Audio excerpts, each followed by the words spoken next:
네, 이어서 김기성 앵커가 꼽은 이슈에 함께하도록 하겠습니다.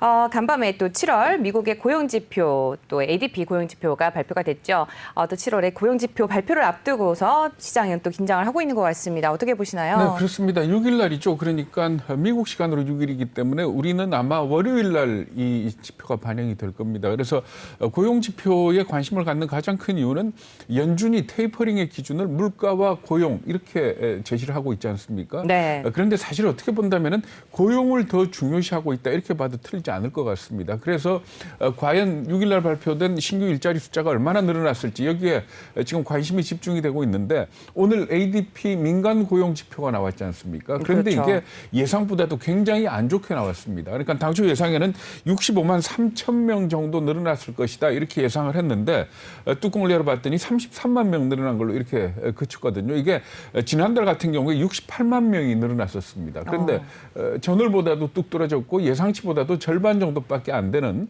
그런 상황이기 때문에 그렇다면은 6일 날 나오게 될 신규 일자리 숫자도 예상보다 그렇게 좋지 않을 거 아니냐 하는 이 부분에 대해서 관심을 갖고 있는 겁니다. 네. 근데 보면은 일자리 80만 개를 기준으로 삼는 것 같은데 왜 그런 거죠? 네, 일자리 80만 개를 기준으로 삼는 이유가 크리스토프 윌러 그 연준 이사가 어제도 네. 잠깐 말씀드렸죠. CNBC에 나와가지고 얘기를 했는데 뭐라고 얘기를 했는가 하면은 8월과 9월 일자리 증가가 80만 개를 넘어서면 빠르면 10월부터 채권 매입 속도를 줄여나갈 수 있다. 그러니까 테이퍼링을 실시할 수 있다. 이렇게 얘기를 했습니다. 그런데 여기서 8월, 9월이라는 게 발표 날짜 8월, 9월을 얘기하는 건지 네. 아니면은 8월, 9월 치에 해당되는 것. 그러니까 지금 넣을 건 7월 아닙니까? 그렇죠. 이 부분에 대해서 분명히 얘기는 하진 않았습니다만은 아마도 발표일 기준으로 이해를 하면 될 것 같습니다. 10월부터 네. 테이퍼링에 들어갈 거다 이렇게 얘기를 했기 때문에 그런데 왜 이 사람의 발언에 대해서 관심을 갖느냐?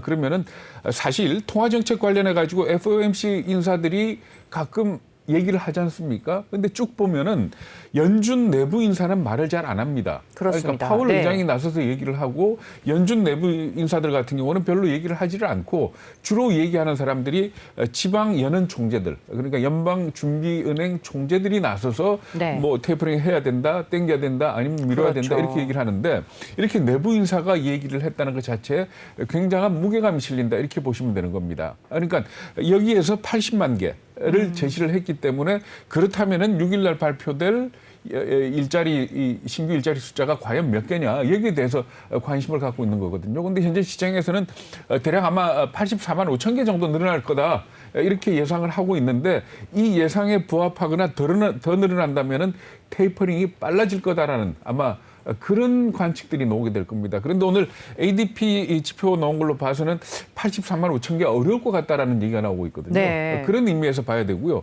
사실 오늘 클라리다 연준 부의장도 얘기를 했지 않습니까? 네, 그렇습니다. 이 사람 얘기를 들어보면 파월 의장 얘기하고는 크게 다르진 않습니다. 그러니까 연준 내부 인사들이 얘기할 때는 대부분의 경우 전체적인 분위기를 맞춰서 한 목소리를 내는데 크리스토프 윌러 연준 이사가 이렇게 80만 명의 기준을 제시를 했다는 것은 그 나름 어떤 의미가 있지 않겠느냐. 그래서 정말로 8월, 9월에 발표되는 신규 일자리 숫자가 80만 개를 넘어서게 된다면은 아마도 테이퍼링이 빨라지게 될 거다. 이렇게들 보고 있는 겁니다. 네, 말씀 잘 들었습니다. 고용지표 관련한 이슈 첫 번째로 살펴봤고요. 이어서 두 번째 이슈도 말씀 나눠보도록 하겠습니다.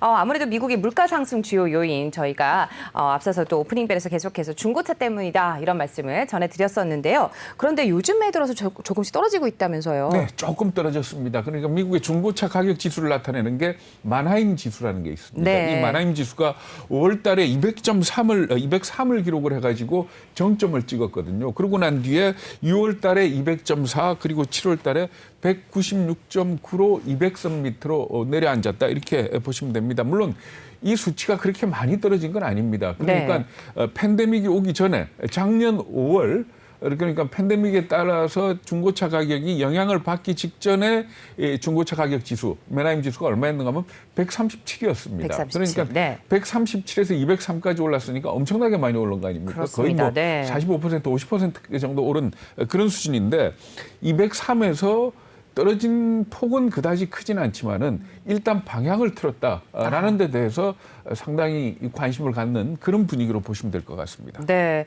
근데 이 중고차 가격이 올랐던 게 아무래도 차량용 반도체 부족 때문이었잖아요. 그랬죠. 네. 그랬는데 뭐 신차 출고가 늦어졌기 때문이 아닌 그랬었잖아요. 네네. 그랬는데 이게 이제는 해소가 된 건가요? 어떻게 봐야 되죠? 네, 일단은 어느 부분, 일정 부분 해소된 것 아니냐 이렇게들 분석을 하고 있습니다. 그러니까 물론 중고차 가격이 올랐던 게 신차 출고가 늦어져서만이냐 하는 이 부분에 대해서는 여러 가지 해석이 있긴 합니다만은 그래도 가장 큰 이유가 차량용 반도체가 부족하니까 신차 판매가 부진했고 거기에 따라서 신차 수요가 중고차 쪽으로 돌아갔기 때문이다 이렇게 해석을 하고 있거든요. 네, 그렇습니다. 그런데 최근에 볼 것 같으면은 그 미국의 상무장관이죠. 지나 레이몬드 상무장관이 뭐라고 얘기를 했는가 하면 차량용 반도체 중심으로 반도체 병목 현상이 해소되고 있다. 이렇게 얘기를 했고요. 현대자동차도 2분기 실적 발표에서 3분기부터 반도체 수급이 점차 나아질 것이다. 이렇게 얘기를 했습니다. 그리고 인텔의 팻 gelsinger CEO 같은 경우에도 3분기 이후 하반기로 갈수록 반도체 부족 현상은 조금 완화될 가능성이 있다.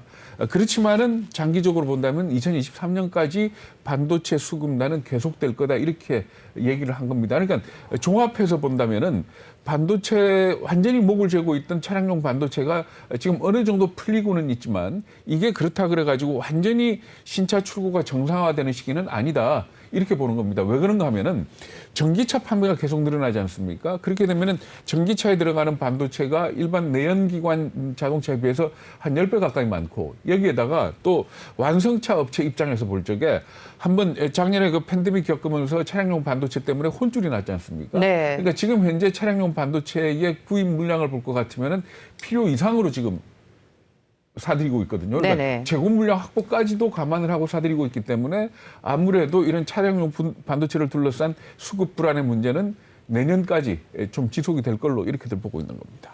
네. 두 번째 이슈로 물가 상승 요인이었던 또 중고차 가격에 대해서도 또 말씀을 또 이어가 봤고요. 이어서 세 번째 이슈도 함께 살펴보도록 하겠습니다. 세 번째 이슈는요. 바로 집 가격인데요. 주택 가격이죠.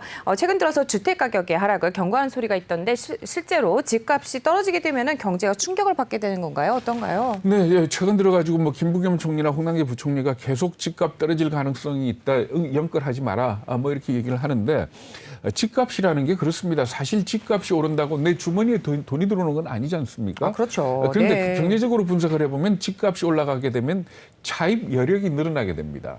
그래서 소비가 늘어나고 그리고 또 집값이 떨어지면 차입 여력이 줄어들기 때문에 소비가 줄어든다라는 게 경제적으로는 그렇게 해석을 합니다. 네. 그런데 미국 같은 경우에 보면은 사실 모기지로 집을 샀다가 집값이 오르지 않습니까? 그러면 모기지 조정을 해서 돈을 더 빌리는 경우가 있습니다. 네. 그런데 우리나라 같은 경우에는 집값 오른다고 추가 대출 받아서 돈 쓰는 사람들은 거의 없거든요. 네. 그렇기 때문에 우리나라 같은 경우는 보면은 집값이 오를 때 소비가 늘어나는 경향은 별로 없지만은 집값이 떨어질 때 소비가 줄어드는 거는 분명하게 나타나고 있다. 이렇게 얘기를 하고 있는 겁니다. 네. 과거에도 근데 집값이 떨어진 경우가 있었잖아요. 그렇죠. 네. 그러니까 뭐 집값이 안정됐던 시기라고 얘기를 하면은 노태우 정권 시절에 200만 호 공급하면서 그때 집값이 한 10년 정도 안정이 됐던 시기가 있었고 집값이 크게 떨어진 거는 딱 두 번 있었습니다. 그러니까 외환위기 때, 네. IMF 외환위기 때 하고 글로벌 금융위기 때 두 번 떨어졌었는데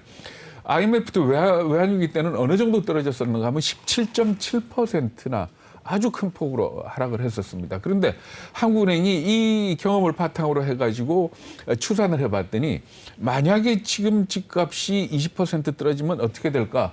하고 분석을 해보니까 소비가 4%나 줄어들고요. 그리고 또 연간 고용도 4%가 줄어드는 걸로 이렇게 나타났습니다. 그러니까 어떻게 본다면 집값이 안정되는 게 중요한 거지 집값이 떨어지게 된다면은 그것도 손 쓸 수 없을 만큼 크게 떨어지게 된다면은 경제적으로 큰 충격이 있다. 네. 이렇게 볼 수 있기 때문에 지금 지나치게 집값이 올라가는 것 자체는 굉장히 우리 경제 불안 요인이다. 이렇게 볼 수 있는 겁니다. 네, 말씀 잘 들었습니다.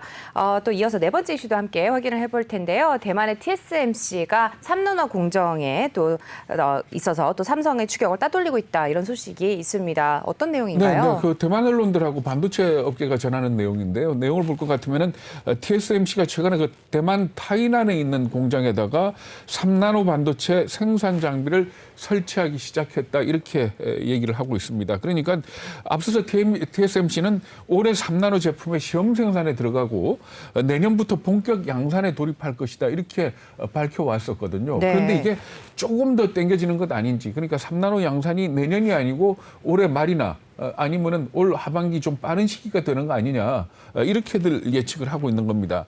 그러면서 이 공장을 지어가지고 엔비디아나 AMD, 퀄컴 같은 이미 고객을 확보했다라는 그런 얘기도 전해지고 있거든요. 그렇기 때문에 삼성 입장에서는 굉장히 애가 타는 네. 그런 상황이다 이렇게 보시면 됩니다. 삼성의 앞으로 스케줄을 볼 것 같으면은 2023년에 3나노 2세대를 하고 3나노 1세대 같은 경우는 지금 주요 고객들이 설계 중이다 이렇게 얘기를 하고 있거든요. 그러니까 삼성 입장에서는 아마 빨라도 내년 하반기 이후에나 3나노 생산에 들어갈 수 있을 걸로 이렇게들 예측을 하고 있는 겁니다. 이렇게 네. 되면은 삼성하고 TSMC의 격차가 반년 이상, 1년 가까이 벌어지게 될 공산이 크기 때문에 따라가야 하는 삼성 입장에서는 상당히 좀 걱정되는 그런 뉴스다 이렇게 보시면 될 것 같습니다. 물론 삼성 입장에서는 그 게이트 올 어라운드라는 공정 기술을 개발을 해서 이걸 가지고 추격을 하겠다라고 밝히고 있는데 사실 여러 가지 차원에서 지금 삼성으로 봐서는 좀 사면초가에 갇혀 있는 그런 상황이 아니냐 이렇게들 보고 있습니다.